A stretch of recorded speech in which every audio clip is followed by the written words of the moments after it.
J'espère que nous pourrons partager, j'ai un peu moins fignolé que d'habitude, mais on pourra quand même partager quelques réflexions autour de Pâques, et peut-être de la Pâques en particulier, comme nous allons le voir. J'ai d'abord demandé à Françoise de nous lire deux textes. Elle lira un premier texte sur la Pâque juive, et puis un deuxième texte sur la Pâque chrétienne. Donc, voilà.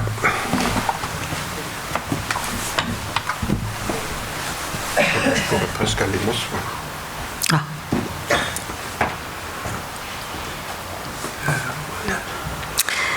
Le jour des pains sans levain, où l'on devait immoler la Pâque, arriva. Et Jésus envoya Pierre et Jean en disant « Allez nous préparer la Pâque, afin que nous la mangions. » Ils lui dirent « Où veux-tu que nous la préparions ?» Il leur répondit « Voici, quand vous serez entrés dans la ville, un homme portant une cruche d'eau vous rencontrera. Suivez-le dans la maison où il entrera, et vous direz au maître de la maison « Le maître te dit, où est la salle où je mangerai la Pâque avec mes disciples ? Et il vous montrera une grande chambre haute aménagée. C'est là que vous préparerez la Pâque. » Ils partirent, trouvèrent les choses comme il leur avait dit et préparèrent la Pâque. L'heure venue, il se mit à table et les apôtres avec lui. Il leur dit « J'ai désiré vivement manger cette Pâque avec vous avant de souffrir, car, je vous le dis, je ne la mangerai plus jusqu'à ce qu'elle soit accomplie dans le royaume de Dieu. » Il prit une coupe et rendit grâce et dit « Prenez cette coupe et distribuez-la entre vous. Car, je vous le dis, je ne boirai plus désormais du fruit de la vigne jusqu'à ce que le royaume de Dieu soit venu. » Ensuite, il prit du pain, et après avoir rendu grâce, il le rompit et le leur donna en disant « Ceci est mon corps qui s'est donné pour vous. Faites ceci en mémoire de moi. » De même, il prit la coupe après le repas et la leur donna en disant « Cette coupe est la nouvelle alliance en mon sang qui est répandue pour vous. » Le premier jour de la semaine, quelques femmes se rendirent à la tombe de grand matin en apportant les aromates qu'elles avaient préparés. Elles trouvèrent que la pierre avait été roulée de devant le tombeau. Elles entrèrent, mais ne trouvèrent pas le corps du Seigneur Jésus. Comme elles étaient perplexes à ce sujet, voici que deux hommes se présentèrent à elles en habits resplendissants. Toutes craintives, elles baissèrent le visage vers la terre, mais ils leur dirent « Pourquoi cherchez-vous le vivant parmi les morts ? Il n'est pas ici, mais il est ressuscité. Souvenez-vous de quelle manière il vous a parlé lorsqu'il était encore en Galilée et qu'il disait « Il faut que le Fils de l'homme soit livré entre les mains des pécheurs, qu'il soit crucifié et qu'il ressuscite le troisième jour. » Elles se souvinrent des paroles de Jésus. Du tombeau, elles s'en retournèrent pour annoncer tout cela aux 11 et à tous les autres. C'étaient Marie-Madeleine, Jeanne, Marie, mère de Jacques, et les autres avec elles le dirent aux apôtres. Mais ces paroles leur apparurent comme une niaiserie, et ils ne crurent pas ces femmes. Mais Pierre se leva et courut au tombeau. En se baissant, il ne vit que les bandelettes qui étaient à terre. Puis il s'en alla chez lui, dans l'étonnement de ce qui était arrivé.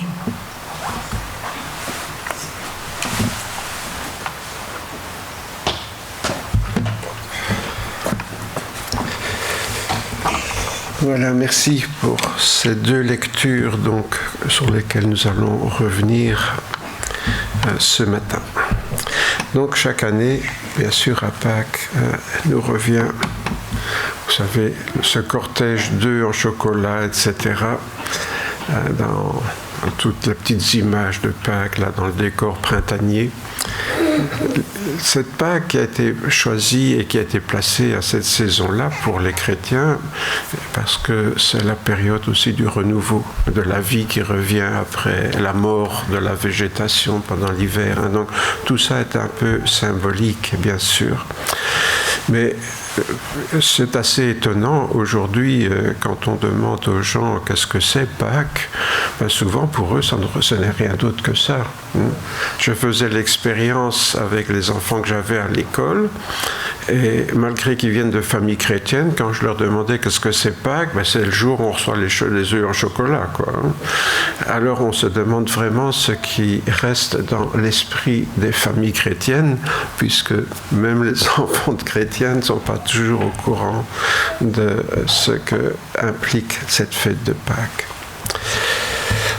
Alors, bien sûr, il y a les traditionnels gigots d'agneau qu'on mange à Pâques, le repas pascal, l'agneau aussi en crème glacée, qu'on faisait dans le temps pour les grands repas de fête pascal. Il y avait aussi cet agneau en crème glacée. Et en fait, cet agneau a une place importante, et on va voir pourquoi. Vous savez, les traditions comme ça, familiales, les traditions même de gens qui ne sont pas chrétiens, ils ne se rendent pas toujours compte de l'origine biblique de tout cela. Ils font des choses sans vraiment comprendre à quoi ça fait référence. À ce propos, d'ailleurs, vous aurez remarqué que les trois grandes religions monothéistes ont chacune leur fête du mouton. Je ne sais pas si vous avez déjà fait attention à ça.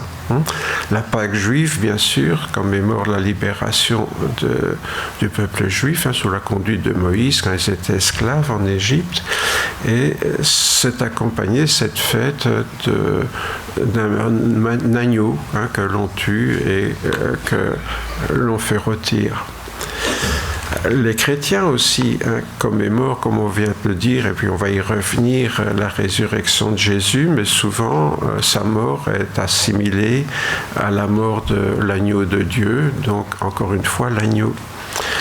Et même pour les musulmans, l'Aïd al-Adha, c'est aussi la fête du sacrifice. Selon l'islam, donc il commémore le sacrifice d'Ismaël que Abraham avait consenti, parce que dans la tradition musulmane, vous le savez, ce qui est dit pour Isaac dans la Bible juive, c'est reporté sur Ismaël, qui était le fils aîné finalement de Abraham. Mais en dernier moment, donc, on sait que Dieu envoya l'ange Gabriel remplacer l'enfant par un mouton sur l'autel du sacrifice. Je parle ici du sacrifice d'Abraham, bien sûr. Alors bien sûr, tout ça a une connotation avec la mort de Jésus. Donc l'histoire racontée avec Abraham, c'est le deuxième fils finalement d'Abraham, puisque le premier était Ismaël, qu'il avait eu avec Agar, donc une servante égyptienne. Ce récit donc n'est pas sans rapport avec Jésus, je viens de le dire. Pourquoi ? Parce que, bien sûr, la mort de Jésus est en rapport quand on voit pour Isaac qu'il a été remplacé sur l'autel du sacrifice par un agneau. Nous, c'est notre propre mort en tant que pécheurs sur la croix qui a été remplacée par Jésus, l'agneau de Dieu. La Pâque juive avait été instituée, on va y revenir, par Moïse au moment de quitter l'Égypte, où le pharaon donc retenait les Hébreux en esclavage. Alors vous savez, c'est là qu'on raconte les 10 plaies d'Égypte, toutes ces catastrophes qui sont arrivées aux Égyptiens. Et finalement, la dernière était un ange exterminateur qui allait faire mourir tous les premiers-nés d'Égypte. Et non pas les derniers-nés, comme on le représente souvent dans les films. Dans les films, on présente toujours des bébés, mais les premiers-nés, c'était les grands, pas les petits. Bon, mais enfin, ça c'est le cinéma. Donc, cette situation-là était quelque chose qui a marqué, bien sûr, le peuple hébreu. Et pour l'épargner, donc, les Juifs, alors que l'ange exterminateur allait traverser l'Égypte, eh bien, Moïse avait ordonné de tuer un agneau et de mettre le sang sur le linteau de la porte, à l'extérieur bien sûr. Et donc, sur ces montants en bois qui entouraient la porte, le linteau des portes, les Juifs avaient mis du sang. Et lorsque l'ange exterminateur passait et qu'il y avait le sang sur la maison, il passait au-dessus de la maison sans faire du mal aux habitants. Ce signe de reconnaissance donc conduisait l'ange à passer au-dessus, donc outre de ces maisons sans frapper les habitants.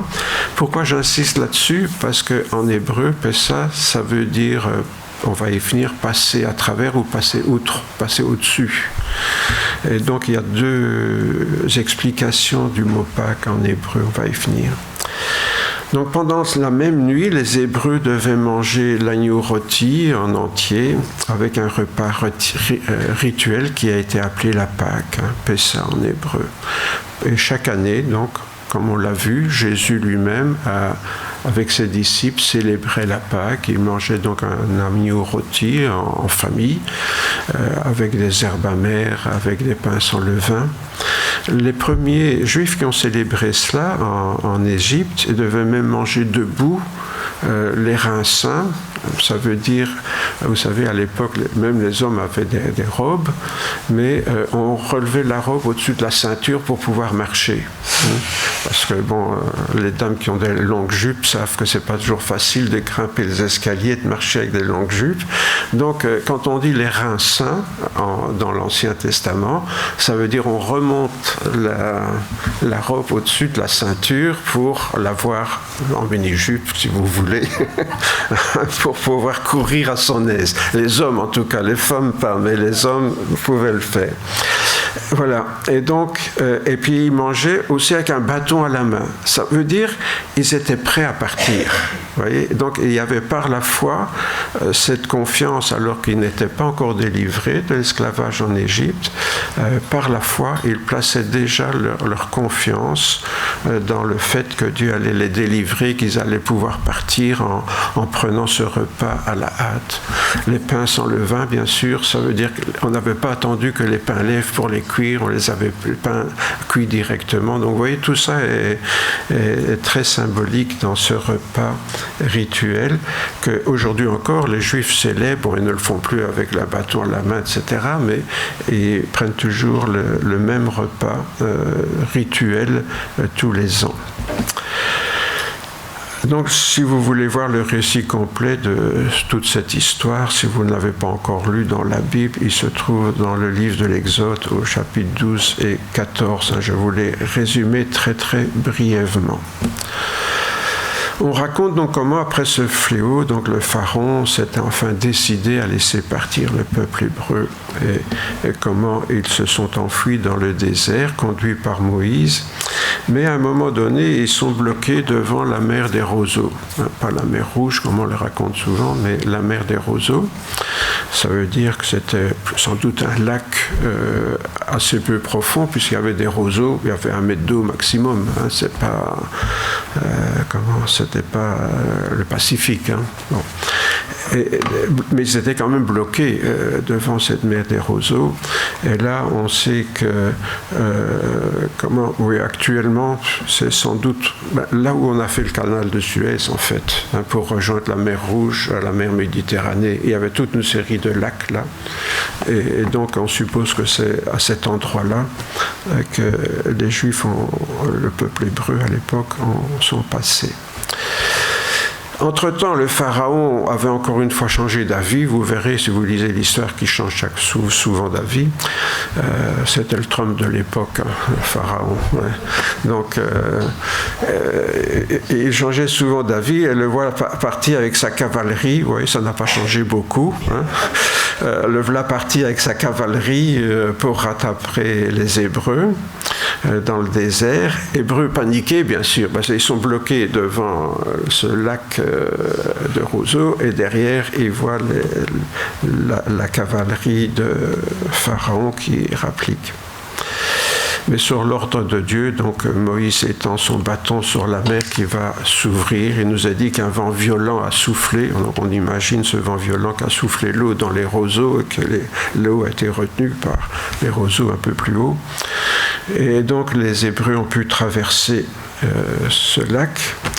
Et quand la cavalerie de Pharaon est arrivé, vous pouvez imaginer, si vous avez déjà vu ces dessins des chars tirés par des chevaux avec des roues en fer, vous pouvez imaginer, on venait de piétiner ces roseaux à moitié couchés, les chars là-dedans se sont empêtrés comme c'est pas possible, et l'eau est revenue et a noyé tout ce beau monde là, et voilà, le peuple de Dieu a été délivré miraculeusement, et il a pu donc traverser, poursuivre son chemin après avoir remercié le Seigneur pour leur délivrance.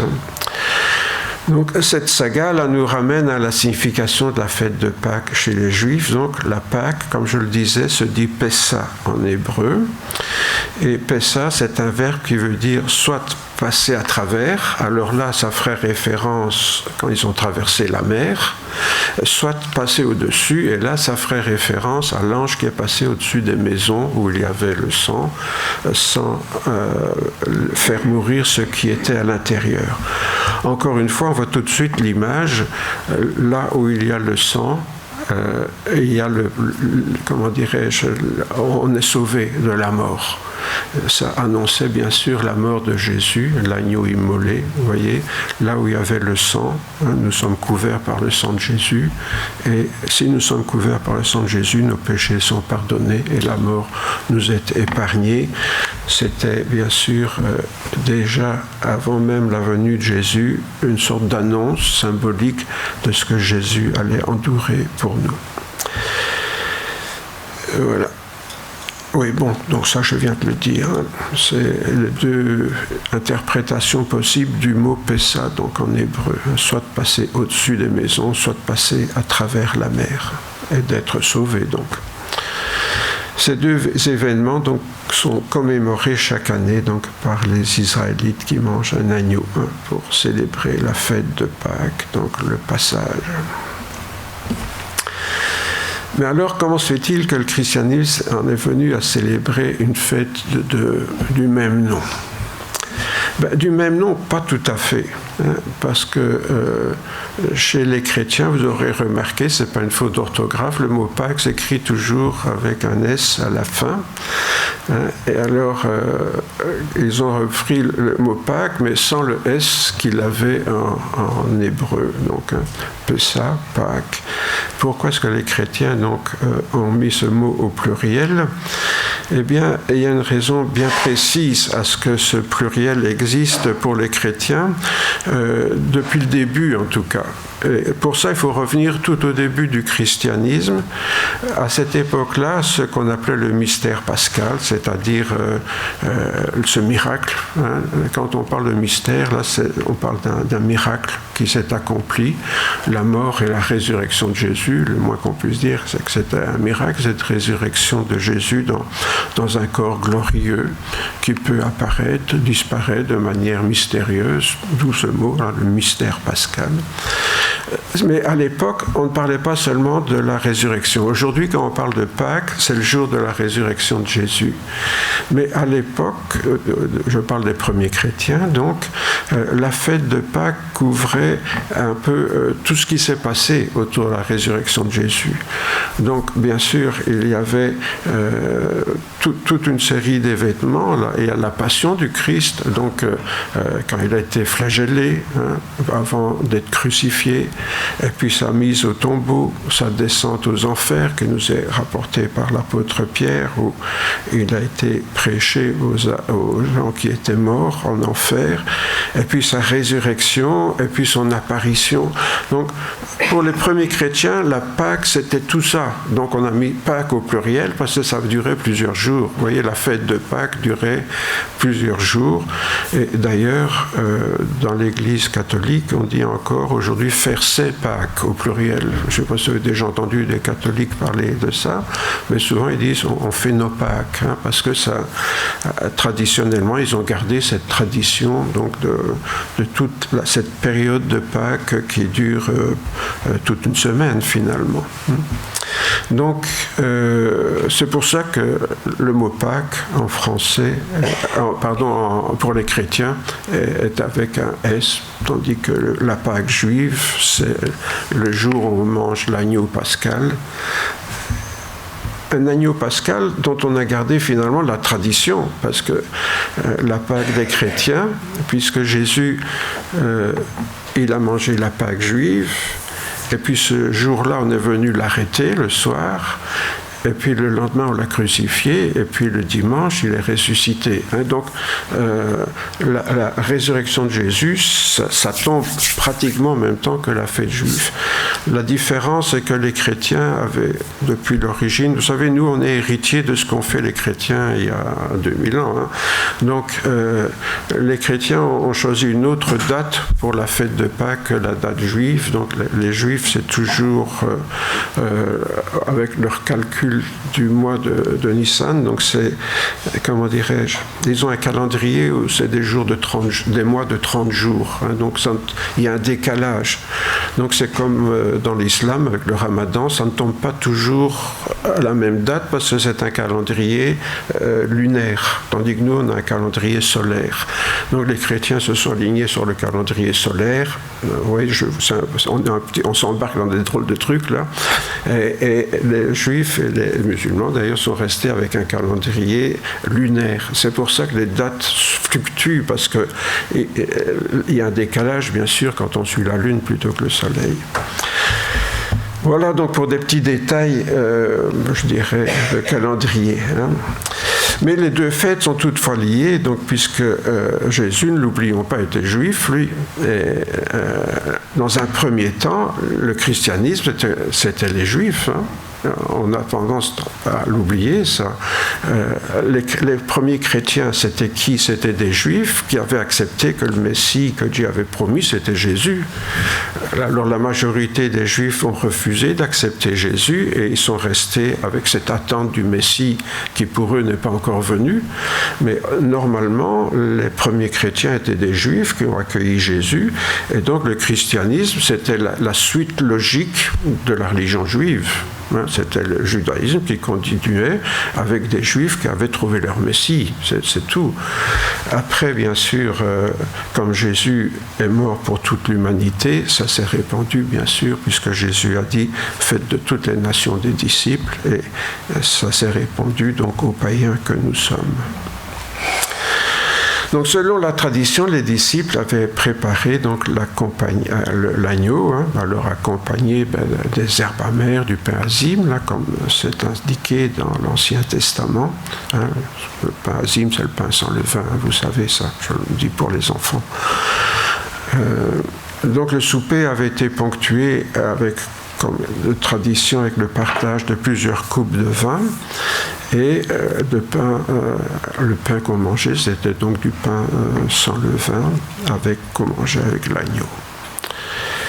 Et on a vu tout à l'heure, enfin on a entendu quand Françoise nous a lu ce texte-là, que pendant le repas, donc Jésus a détourné finalement ces symboles, puisqu'il a fait de la coupe et du sang l'image de son propre sang, et qu'il a fait du pain l'image de son propre corps. Et donc Jésus nous a invités au travers de cela à passer de l'ancienne alliance à une nouvelle alliance, puisqu'il a dit ce que je suis en train de faire, c'est la nouvelle alliance en mon sang. Donc si c'est une nouvelle alliance, ça veut dire que l'ancienne n'est plus valable, c'est la nouvelle alliance qui va remplacer l'ancienne. C'est pour ça que je vous le rappelle, je vous rappellerai encore souvent parce que je sais que la plupart d'entre vous ne font pas la différence. L'Ancien Testament, c'est l'ancienne alliance, le Nouveau Testament, c'est la nouvelle alliance. Donc on ne lit pas l'Ancien Testament comme on lit le Nouveau Testament, parce que l'Ancien Testament n'est plus valable, c'est le Nouveau Testament qui est valable, mais l'Ancien Testament préparait le Nouveau. Ça va? Hein? Mais comme je suis vieux, je radote, donc je vous le répéterai encore souvent parce que je vois les chrétiens qui lisent l'Ancien Testament comme si c'était le Nouveau et ils sont toujours avec un bon Dieu, comment dirais-je, avec leur fatalisme comme les musulmans. Là, les Juifs étaient fatalistes comme les musulmans. Vous savez, les musulmans, quand ils disent « Inch'Allah, Dieu l'a voulu », mais les Juifs font la même chose dans l'Ancien Testament. J'espère que vous avez vu la différence. Donc dans l'Ancien Testament, tout ce qui arrive, c'est Dieu qui l'a voulu. Les massacres et tout ça, c'est Dieu qui l'a voulu. C'est exactement comme l'islam. Dans l'Ancien Testament, c'est Inch'Allah. Ils le disent en hébreu plutôt qu'en arabe, mais c'est comme ça. Donc il ne faut pas toujours se planter sur ces choses-là. Bien, maintenant que j'ai fait ma crise, je peux continuer. Donc, comme le rapport des évangiles, entre les mains de Jésus, donc le pain rompu devient l'image de son corps qu'il va livrer sur la croix. Et notez qu'il fait encore ça de manière prophétique, puisqu'il n'est pas encore mort à ce moment-là. Et il va livrer son corps sur la croix et il va verser son sang pour le salut de l'humanité. Ce qui va sceller la nouvelle alliance. Il faut prendre conscience de ça. C'est un sceau, c'est-à-dire un cachet. Vous savez, dans le temps, quand on envoyait des lettres, on mettait un cachet en cire pour qu'on puisse, si on voulait ouvrir, il fallait casser le cachet, quoi. Donc ce cachet scellait pour dire, voilà, c'est comme ça, ça ne change pas. Et puis alors, quand on faisait des grands contrats, vous savez, vous avez vu ces vieilles chartes-là où on avait écrit, et puis on mettait un cachet sur un ruban, là, avec le sceau du prince ou de je ne sais pas qui, moi. Donc ici, quand on dit que Jésus a scellé la nouvelle alliance par son sang, ça veut dire c'est comme ça ne changera plus, ça, c'est quelque chose de définitif. Ses disciples donc mangent le pain, boivent la coupe en signe de participation donc à cette nouvelle alliance, à sa rédemption, donc son rachat. Le mot rédemption, c'est quand on paye la rançon de quelqu'un qui est prisonnier pour qu'il soit libéré. Donc Jésus a payé par sa mort le prix de notre libération. On était esclaves du péché et condamnés à l'enfer, et par sa mort, Jésus nous a libérés, c'est ça la rédemption, il nous a rachetés. On était comme ces gens qui sont prisonniers de je ne sais pas qui, moi, puis il faut payer une rançon pour qu'ils soient libérés. Et bien, c'était notre cas. C'est donc le salut accompli par Jésus à travers sa mort à Golgotha que les chrétiens que nous sommes commémorent chaque fois qu'ils célèbrent la Sainte Seine, donc le repas rituel que nous prenons. C'est un repas rituel, symbolique. Vous savez qu'à la différence de nos amis catholiques, nous considérons que ce que nous faisons, c'est partager des symboles. Les catholiques prennent à la lettre « ceci est mon corps, ceci est mon sang », mais il faut réaliser que quand Jésus a dit ça, supposons que ceci est un pain, Jésus dit « ceci est mon corps », c'est son corps qui tient le pain, donc ça veut bien dire que c'est le symbole de son corps, puisqu'à ce moment-là, il tient le pain dans ses propres mains. Donc c'est pour ça que pour nous, chrétiens évangéliques, on considère que c'est symbolique, d'autant plus que l'Épître aux Hébreux nous dit que Jésus-Christ est mort une fois pour toutes pour nos péchés. Et donc, il n'est pas question, comme pour la messe chez les catholiques, de renouveler le sacrifice de la messe, comme ils le disent, mais de le rappeler. Et peut-être, comme disait Calvin, que pour nous, on puisse actualiser ça dans nos vies, de réaliser, ah oui, c'est vrai, Jésus est mort pour mes péchés, est-ce que je réalise ça vraiment ? Est-ce que je suis vraiment conscient que je suis en train de rappeler que c'est pour moi que Jésus est mort ? C'est ça qu'il faut se rappeler. Donc les protestants l'appellent généralement la Sainte Seine. Alors le mot Cena, ça vient du latin, donc c'est le souper. En latin, la Seine, c'est le souper. Et donc, nous prenons le Saint Souper à midi, bon, ben voilà. Ce n'est pas ça qui est important, c'est le symbole, bien sûr. Nos amis catholiques, avec raison, l'appellent aussi l'Eucharistie. Pourquoi? Parce que Jésus a rendu grâce. Donc, Eucharistéo, en grec, ça veut dire rendre grâce. Donc, c'est une appellation tout à fait correcte. Parfois, on peut dire, oui, l'Eucharistie, c'est catholique. Le sens qu'il donne est catholique, mais l'appellation est tout à fait correcte. Donc, qu'on dise la Sainte Seine ou l'Eucharistie, parfois on dit la table du Seigneur. Enfin, il y a différentes appellations. C'est pas le nom auquel on donne qui est important. C'est la signification qu'il a pour nous au moment où on y participe. Vous l'aurez bien compris, j'espère. Mais comme on le sait, donc Jésus n'est pas resté donc prisonnier de la mort, puisque le dimanche matin, il est sorti vivant du tombeau. Et pas seulement vivant comme Lazare qui est sorti du tombeau, parce que Lazare, il a retrouvé sa vie d'avant, puis il est mort de nouveau après, un jour. Bon, là, on n'en parle pas, mais on imagine qu'il est mort pour de bon un peu plus tard. Tandis que Jésus est ressuscité avec un corps différent. Tellement différent que tout le monde ne le reconnaissait pas tout de suite. Il fallait qu'il parle, il fallait qu'il dise certaines choses pour que, oui, c'est vraiment Jésus, mais il ne le reconnaissait pas toujours directement. Il a même dû montrer la place des clous pour que les disciples croient que c'était vraiment lui. Mort et ressuscité dans un corps glorieux qui pouvait apparaître et disparaître. Donc, vous voyez, normalement, avec notre corps humain, on ne peut pas faire ça. Donc, Jésus avait ce corps glorieux, mystérieux, qui peut se manifester. Et alors, ce n'était pas un fantôme non plus, parce que même les apôtres, quand ils l'ont vu, ils ont cru que c'était un fantôme. Vous voyez, les apôtres croyaient aux fantômes. Je ne sais pas si vous croyez aux fantômes, mais les apôtres, ils croyaient, eux. Et quand ils ont vu Jésus, ils ont eu peur, ils ont cru voir un fantôme, mais Jésus, non, n'ayez pas peur, je ne suis pas un fantôme. Est-ce que vous avez quelque chose à manger, là? Et il a dû manger quelque chose devant eux pour qu'ils croient que ce n'était pas un fantôme. Donc, vous voyez à quel point ils étaient pris par leur superstition. Et donc, Jésus, ressuscité dans ce corps glorieux, a manifesté sa victoire sur la mort. C'est cette victoire sur la mort à laquelle nous participerons aussi le jour où Jésus reviendra et où, à notre tour, nous ressusciterons, puisque c'est ça le centre de l'espérance chrétienne. En fait, cette mort de Jésus, ça transcendait radicalement tout ce qu'on peut connaître sur les lois de la terre, sur les conceptions qu'on peut avoir de l'univers, etc. Là, on est dans quelque chose qui nous dépasse complètement, comme ça a dépassé les disciples eux-mêmes d'ailleurs, malgré qu'ils croyaient en Jésus. Quand ils ont vu ça, ils n'ont rien compris tout d'abord. Oui, ils ont constaté, mais ils ne comprenaient pas, quoi. C'était au-delà de ce qu'on peut comprendre humainement.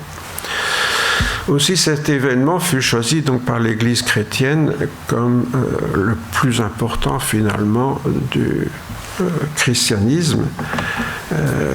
Pourquoi? Parce que même la naissance virginale de Jésus, on peut toujours trouver des tas d'explications qui mettent Marie parfois dans des situations un peu douteuses, c'est pas toujours très gentil pour Marie, mais enfin on peut trouver des explications humaines. Tandis que la résurrection de Jésus, là il y a que Jésus est mort, ça on connaît ça, quelqu'un qui meurt, crucifié, on comprend très bien qu'il va mourir. Donc jusque-là, tout ce que Jésus a fait, à la limite, il y a des gens aussi qui ont fait des miracles. Il n'a pas été le seul, Jésus, à faire des miracles. Donc tout ça, on pourrait dire, oui, Jésus, voilà, c'était ce qu'on appelle, quand on a fait des études, un thaumaturge, voilà, un faiseur de miracles. Bon, d'accord. Mais on n'a jamais vu quelqu'un qui était ressuscité vraiment comme Jésus. Donc ça, c'était vraiment la chose la plus extraordinaire de tout ce que Jésus a pu manifester de la puissance de Dieu quand il est venu dans ce monde. Et c'est comme ça donc, que la fête de Pâques est devenue centrale dans l'histoire de l'Église chrétienne. Pour tout d'abord pas seulement la résurrection, mais sa signification. Et on peut comprendre que les premiers chrétiens ne se sont pas arrêtés à ça, mais on fait un kit complet, si je puis dire, avec la passion de Jésus, sa mise au tombeau, sa résurrection, ses apparitions. Tout ça, pour eux, c'est un tout. Parce que notre salut dépend de ce tout, de la mort de Jésus et de sa résurrection. Ces deux fêtes, donc, judéo-chrétiennes, restent toutefois intimement liées. La première, la Pâque juive, je l'ai dit tout à l'heure, symboliquement, elle annonçait la mort de Jésus, puisqu'elle faisait référence à ce sang sur le linteau des portes qui avait protégé les habitants de l'extermination, comme le sang de Jésus répandu sur nous protège de la mort éternelle. Donc c'était ces deux fêtes. Vous savez, tout l'Ancien Testament, il ne faut pas croire que je ne crois pas à l'Ancien Testament, attention, j'ai la Bible complète et j'y crois, mais tout l'Ancien Testament nous a dit était l'ombre de la nouvelle. Donc l'Ancien Testament était l'ombre, alors l'ombre, on sait ce que c'est, ça annonce quelque chose sans être encore la réalité. Et donc l'Ancien Testament, on voit toutes les fêtes, tout ce qui se passe dans l'Ancien Testament, ça a une signification symbolique pour la Nouvelle Alliance. Donc chaque fois on peut faire le rapport entre l'Ancien Testament et le Nouveau Testament, parce que tout cela avait une valeur, ce qu'on appelle messianique, d'annoncer la venue du Messie, donc du Seigneur Jésus. Oui, ça je viens de le dire, donc c'était le sang de l'agneau à apposer sur le linteau des portes qui a épargné les Hébreux. Voilà. Oui, également aussi, le deux sens, je vous ai dit, la Pâque juive elle a deux sens, soit le sang qui épargne de la punition, enfin de la destruction, mais aussi il y a le sens de passer à travers la mer, et là c'est l'image de notre libération de l'esclavage. Oui. C'est pour ça que l'apôtre Paul dira non seulement Jésus est mort pour nos péchés, mais il est ressuscité pour notre victoire sur le péché. Vous voyez pourquoi ? Parce que la traversée de la mer Rouge était la libération de l'esclavage, comme nous en Jésus-Christ, et par sa mort nous sommes pardonnés, mais par sa résurrection nous sommes libérés. Et souvent les chrétiens disent ah merci Jésus parce que tu m'as pardonné de mes péchés. Mais j'entends pas souvent des chrétiens qui parle de leur libération du péché. Alors si Jésus est ressuscité, c'est pour qu'on soit libéré. On a traversé la mer Rouge, pour parler traditionnellement, c'est-à-dire, comment dirais-je, on a échappé à l'esclavage et ce qui nous tenait esclaves a été noyé dans la mer Rouge. Vous voyez, tout ça est très symbolique. Donc, nous ne sommes pas seulement pardonnés en tant que chrétiens, mais nous sommes aussi libérés si nous croyons à la résurrection. C'est pour ça, en tant que chrétiens, la puissance de la résurrection agit dans nos vies si nous le prenons par la foi, pas seulement comme une puissance de pardon, mais comme une puissance libératrice aussi. Et ça, c'est important. Voilà. Donc, pardon, libération, Jésus-Christ sont donc au centre de la bonne nouvelle de l'Évangile. Donc, vous savez, en grec, évangélion, ça donne évangile, en français, ça veut dire une bonne nouvelle. C'est ce qu'on annonce, voilà, ma fille va se marier, ou on est content, on sera quitte, voilà. C'est une bonne nouvelle. ou bien, voilà, un bébé est né, c'est une bonne nouvelle, voilà. Donc, non, je plaisante, mais c'est pour dire, c'est une bonne nouvelle, mais je ne sais pas si on réalise vraiment que l'Évangile, c'est une bonne nouvelle. Vous voyez ? C'est une bonne nouvelle, c'est le sens même de l'Évangile. Est-ce que c'est vraiment une bonne nouvelle ? Oh là là, quelle tête vous faites ce matin, j'ai pas l'impression que c'est une bonne nouvelle, vraiment, Quand je fais une plaisanterie, vous rigolez, mais quand je parle de choses sérieuses comme l'Évangile, qui sont aussi une bonne nouvelle, vous faites une drôle de tête, là. Bon.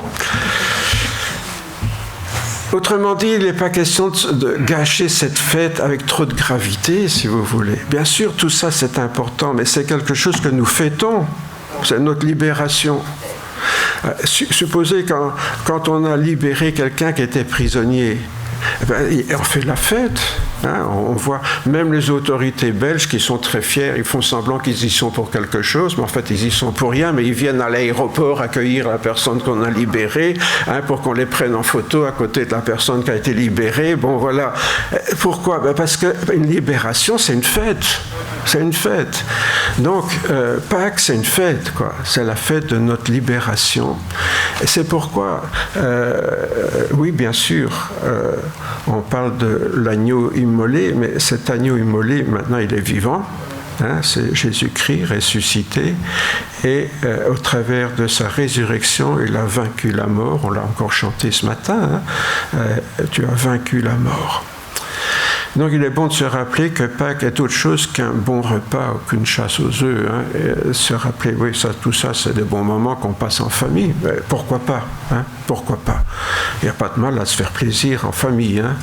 Mais rappelons-nous aussi ce que nous fêtons au travers de tout cela, qui est notre propre libération spirituelle. Rappelons-nous comment Jean-Baptiste, lorsqu'il a vu Jésus pour s'approcher de lui pour le baptême, il a dit « Voici l'agneau de Dieu qui ôte le péché du monde ». C'est en même temps une bonne et une mauvaise nouvelle, parce que cet agneau, il fallait qu'il meure, mais la bonne nouvelle, c'est que grâce à sa mort et à sa résurrection, notre péché est ôté, notre péché est pas seulement pardonné. Remarquez bien, on ne fait pas toujours attention à ce qu'on lit, hein. L'agneau de Dieu qui ôte le péché. La volonté de Jésus, c'est pas seulement que nous soyons pardonnés, mais que soyons libérés de ce qui nous tient prisonniers. C'est une victoire à prendre par la foi. Le pardon, il se prend par la foi, mais la libération aussi, elle se prend par la foi. Foi dans la mort de Jésus pour le pardon, foi dans la résurrection pour la libération. Aussi, l'apôtre Paul, quand il écrit aux chrétiens de Corinthe, il dit « Nous avons un agneau pascal qui a été sacrifié pour nous, le Christ lui-même. C'est pourquoi célébrons la fête de la Pâque, non plus avec le vieux levain du mal de la méchanceté, mais uniquement avec le pain sans levain de la pureté et de la vérité. » Pourquoi cette image du pain sans levain, que malheureusement on ne reproduit pas toujours nous-mêmes lors de la scène, c'est l'image d'un pain qui n'a plus de levain, parce que le levain, l'image du péché. Et donc le pain sans levain, c'est l'image d'un pain où il n'y a plus ce péché, cette fermentation. Vous savez, le péché, c'est ça, hein, c'est une fermentation intérieure. Hein, c'est une levure qui nous fait fermenter des tas de choses qui ne sont pas toujours très bonnes. Hein, c'est ça. Et c'est vrai que le levain, ça sent pas très bon. Françoise, elle fait son pain au levain, et quand elle fait son levain, si on le sent, ça sent pas forcément bon. Hein. Et pourtant, une fois que le pain est fait, oui, le pain, il a un bon goût, hein, il sent bon le pain chaud, là, ça. Hein, bon. Mais le levain, voilà, c'est quelque chose qui fermente dans notre cœur, là. C'est l'image du péché. Et donc, les Juifs prenaient ce pain sans levain, parce que c'était un pain qui symbolisait le corps sans péché de Jésus qui a été livré à la croix pour nous. Alors, soyons un petit peu belges. Hein.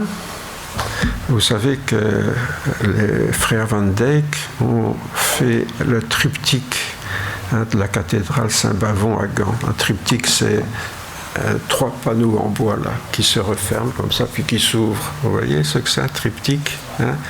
Et au centre, j'ai mis que le centre de ce triptyque, il y a l'adoration de l'agneau mystique. Alors on voit l'agneau, hein, qui verse son sang, hein, donc on voit ça. Jésus on lui a pris ses vêtements, les clous de la croix, la couronne d'épines, hein, la croix avec le panneau au-dessus en 3 langues différentes, et l'ange là-bas qui tient le fouet qui a servi à la flagellation de Jésus. Vous savez, à une époque où les gens ne savaient pas tous lire, dans les églises, on faisait des images. C'est le but des vitraux. Je ne sais pas si vous savez ça. Pourquoi il y a tous ces vitraux dans les églises anciennes? C'est parce que ces vitraux racontaient les choses de l'Évangile pour les gens qui ne savaient pas lire, tout simplement. Hein. Et donc, toutes ces images, parfois, on prend ça pour des idoles. Bon, je pense que beaucoup de catholiques maintenant n'idolâtrent plus tout ça, mais tout ça avait une signification, et ça, c'est connu dans le monde entier, hein, ce tableau-là,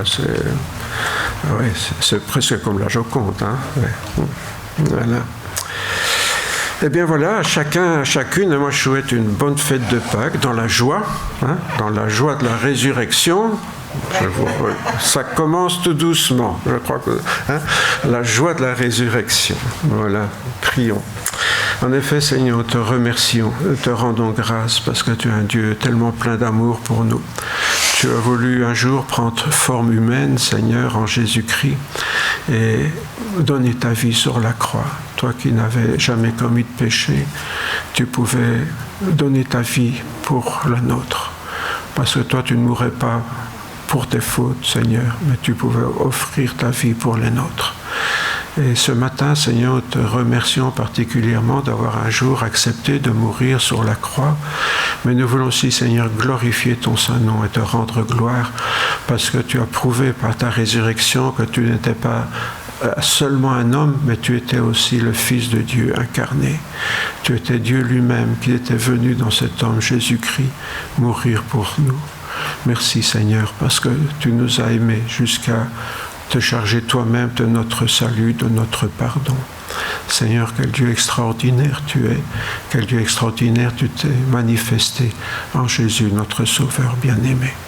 Soyons, Seigneur, vraiment, ce matin, nous sommes vraiment remplis de joie, de reconnaissance pour ce miracle de ta résurrection, ce miracle extraordinaire qui atteste, Seigneur, que tu n'étais pas un homme comme les autres, que tu étais vraiment notre Sauveur et notre Seigneur.